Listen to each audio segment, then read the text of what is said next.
नमस्कार। आज हम ईश्वरीय कलाओं के बारे में बात करेंगे। त्रेता युग में भगवान विष्णु ने जब श्री राम के रूप में अवतार लिया तो वे 16 कलाओं में अवतरित हुए थे।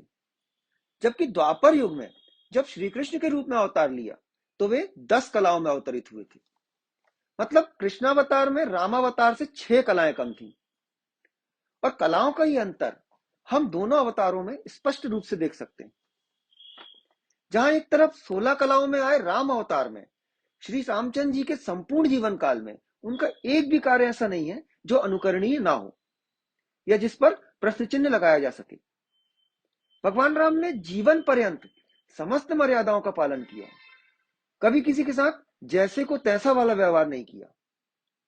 एक बार भी स्वयं के भगवान होने की बात नहीं कही। बाल्यकाल में किसी लीला का प्रदर्शन नहीं किया। गुरु वशिष्ठ के साथ जंगल में रहकर राक्षसों से लड़ते हुए भी कोई चमत्कार नहीं दिखाया। सीता स्वयंवर में धनुष टूटने पर क्रोधित हुए भगवान परशुराम से भी कोई वाद विवाद नहीं किया।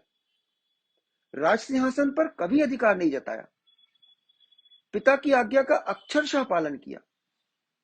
लंका जाने के लिए किसी शॉर्टकट का इस्तेमाल नहीं किया।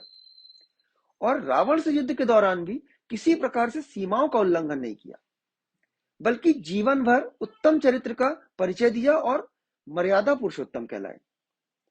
वहीं दूसरी तरफ 10 कलाओं में आए कृष्ण अवतार में भगवान ने बचपन से ही लीलाएं दिखाना शुरू कर दिया था। जैसे कारागार में जन्म लेते ही माता पिता की बेड़ियां खुल जाना, जेल प्रहरियों का सो जाना, उफनती यमुना नदी द्वारा पिता वासुदेव को मार्ग दिया जाना, शेषनाग द्वारा फन फैलाकर बारिश से भगवान को बचाना, माता यशोदा को अपने मुंह के अंदर सारे ब्रह्मांड के दर्शन करवाना, पूतना का वध करना, गोवर्धन पर्वत उठाना, रास लीला करना, वगैरह वगैरह।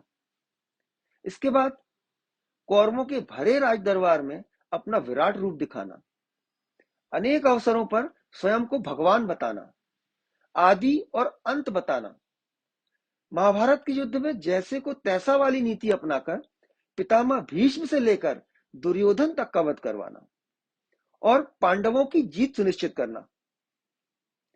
दरअसल त्रेता युग से द्वापर युग तक मनुष्य के जीवन मूल्यों और चारित्रिक विशेषताओं में काफी बदलाव आ गया था। और इसी बदलाव को अपने अवतार में ढालने के लिए भगवान विष्णु ने अपने दोनों अवतारों में 6 कलाओं का अंतर रखा और जीवन मूल्यों की परिवर्तनशीलता को परिभाषित किया। आज के परिवेश में अगर हम कलाओं को समझना चाहें तो एक कला का मतलब होता है निर्जीव वस्तुएं जैसे पत्थर पहाड़ आदि। 2 कलाएं मतलब वनस्पति पेड़ पौधे। 3 कलाएं मतलब जीव जंतु जानवर होते हैं। 4 कलाओं का मतलब मनुष्य स्त्री पुरुष। 5 कलाओं का मतलब साधु संत होते हैं। और 6 कलाएं ऐसे सिद्ध पुरुष में होती है जो अनेक वर्षों से तपस्या में लीन है और आमतौर पर नजर नहीं आते। इसके आगे की कलाएं ग्रहण करने की क्षमता केवल भगवान में होती है। जैसे शरद पूर्णिमा पर चंद्रदेव 16 कलाओं के साथ निकलते हैं। इस दिन चंद्रमा की चांदनी में सूर्य की किरणों के बराबर गुण होते हैं, तेज होता है, जिससे इस दिन हमारी रात में बनने वाली परछाई भी दोपहर की परछाई की तरह बिल्कुल हमारे पैरों पर बनती।